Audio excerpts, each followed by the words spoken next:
அஸ்ஸலாமு அலைக்கும் வரஹ்மத்துல்லாஹி வபரகாத்துஹு. ஷேக் மௌலானா அப்துல் பாசித் புகாரி நம்ம எல்லாருக்குமே ரொம்ப தெரிஞ்சவங்க தான். முன்னாடியே பெரிய ஒரு பேச்சாளராக இருந்தாங்க. நம்முடைய இஸ்லாமுடைய புரிதலுக்கு பிறகு அவர்களுடைய பயானை நிறைய நான் கேட்பேன். அல்ஹம்துலில்லாஹ்.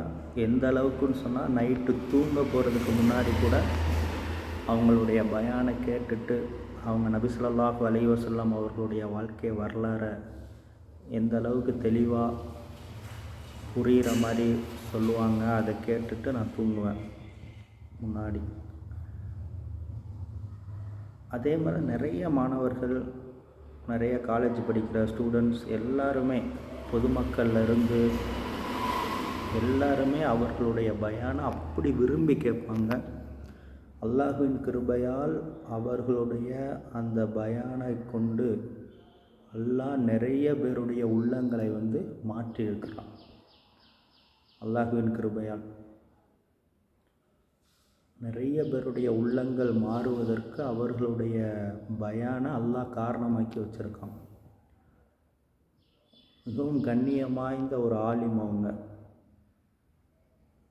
ஆனால் அவர்களை பற்றி நேற்று ஒரு ஈவினிங் டைம் மகரிப்க்கு பிறகு வாட்ஸ்அப் குரூப்பில் உலமாக்கல் குரூப்பில் ஒரு பதிவு வருது. அந்த பதிவை பார்க்கும்போது நமக்கு அவ்வளவு சங்கடமாக இருக்குது, மனசுக்கு அவ்வளோ வேதனையாக இருக்குது. என்ன இப்படி அப்படின்னு சொல்லிட்டு சொல்லப்போனால் அவர் அடையாளமே காண முடியலை, அவர் அடையாளமே தெரியலை. இது அப்துல் பாசித் புகாரியா இவர் அப்படின்னு சொல்கிற அளவுக்கு ஒரு மாதிரி குற்றவாளி மாதிரி கூனி குறுகி நின்றுக்கிட்டு இருந்தார். கூனி குறுகின்னு சொல்ல முடியாது, அமைதியாக சைலண்ட்டாக அப்படியே நின்றுட்டு இருந்தார். எப்படி இந்த வடநாட்டுக்காரங்க ஏதாவது ஒரு திருடன் மாட்டினான் அப்படின்னு சொன்னால் அவன் எதுவுமே அவனால் பேச முடியாது, அப்படி நின்றுக்கிட்டு இருப்பான். எல்லா மக்களும் அவனை பார்த்து கேள்வி கேட்டிருப்பாங்க. அந்த மாதிரி வீடியோக்கள் நம்ம நிறைய பார்த்துருக்கோம். அது மாதிரி அவர் அப்படியே அமைதியாக நிற்கிறாரு, எந்த ஒரு இதுவும் இல்லாமல் ஒரு சில பதில் மட்டும் கொடுத்துட்டு இருந்தார். ஏன் அவர் அமைதியாக இருக்கார் அப்படின்னா, வெளிப்புறத்தில் நமக்கு பார்க்கும் பொழுது அவரை சுற்றி அந்த அமைப்பினர்கள் இருந்தாங்க. சுற்றி அவர் அவ்வளோ அசிங்கப்படுத்துகிறாங்க, கேவலப்படுத்துகிறாங்க. ஒன்று இருக்குது, ஒரு தரப்பு நியாயத்தை மட்டும் நம்ம பார்க்கக்கூடாது, ரெண்டு தரப்புலையும் பார்க்கணும். இப்போ அந்த வீடியோவின் மூலமாக அந்த அமைப்பினர் பேசுகிற விஷயம் மட்டும்தான் நமக்கு புரிய வருது. ஷேக் அப்துல் பாசித் புகாரி அவங்க என்ன செஞ்சாங்க, ஏது செஞ்சாங்க நமக்கு தெரியலை, அது அல்லாஹ் தான் அறிவான். ஆனால் அதை எப்படி ட்ரீட் பண்ணணும்னு சொல்லி இருக்குல்ல, ஒருத்தங்களை எப்படி ட்ரீட் பண்ணணும்னு சொல்லி இருக்குது. அதுவும் அவங்க ஒரு ஆலிம், அவங்களுக்குரிய அந்த கண்ணியத்தில் நம்ம அவங்கள எப்படி பார்த்தோம். இப்போ அவருடைய நிலைமையை பார்க்கும்போது அவ்வளோ சங்கடமாக இருக்குது. அல்லாஹ் அவர்களுடைய கண்ணியத்தை பாதுகாக்கணும். இன்னும் அவர்கள் தவறு செஞ்சாங்களா என்னன்னு தெரியலை. தவறு செய்திருந்தால் அந்த தவறை மறைத்து மன்னிக்கணும்.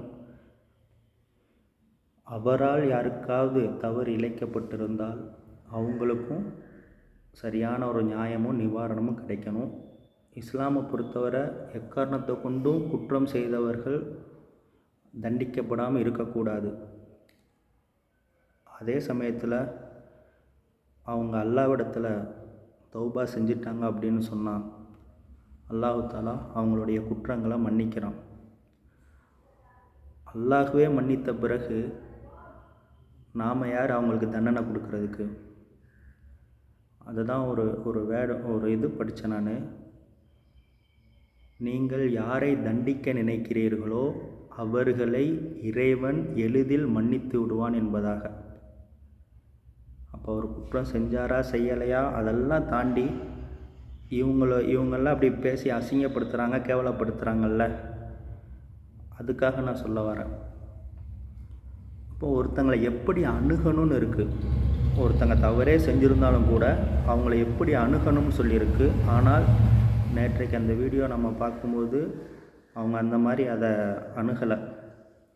அவ்வளோ அந்த வீடியோ எடுத்தாங்கல்ல அவங்க ஏதாவது குற்றம் செஞ்சுருக்கலாம், அதை அல்லாஹ் மறைச்சிருக்கலாம். மனிதர்கள் எல்லாரும் தவறு செய்யக்கூடியவர்கள் தான்.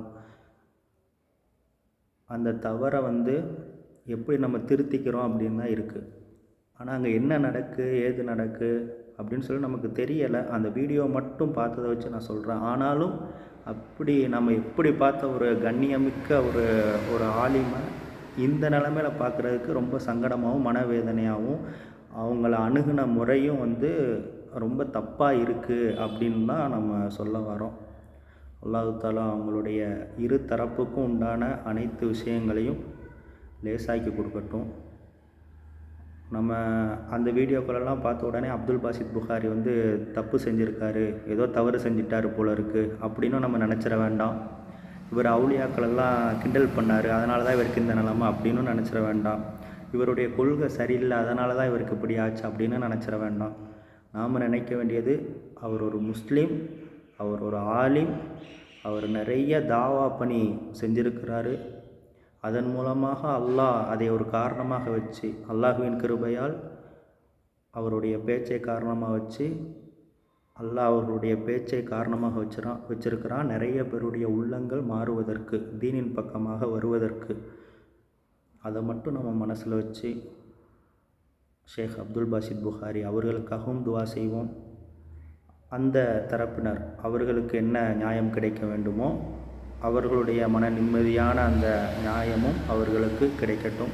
அது காசு விஷயமாக இருந்தாலும் சரி, பொருளாதார விஷயமாக இருந்தாலும் சரி, எந்த விஷயமாக இருந்தாலும் சரி, இரு தரப்பினருக்கும், எல்லாருமே முஸ்லீம் தான், அந்த எல்லா முஸ்லீம்களுக்கும் ஒரு மன நிம்மதியான ராகத்தான ஒரு நிலை ஏற்படட்டும். அல்லாஹ் தஆலா உலக முஸ்லீம்கள் அனைவருடைய கண்ணியத்தையும் பாதுகாப்பானாக. ஆமீன். அஸ்ஸலாமு அலைக்கும் வரஹ்மத்துல்லாஹி வபரகாத்துஹு.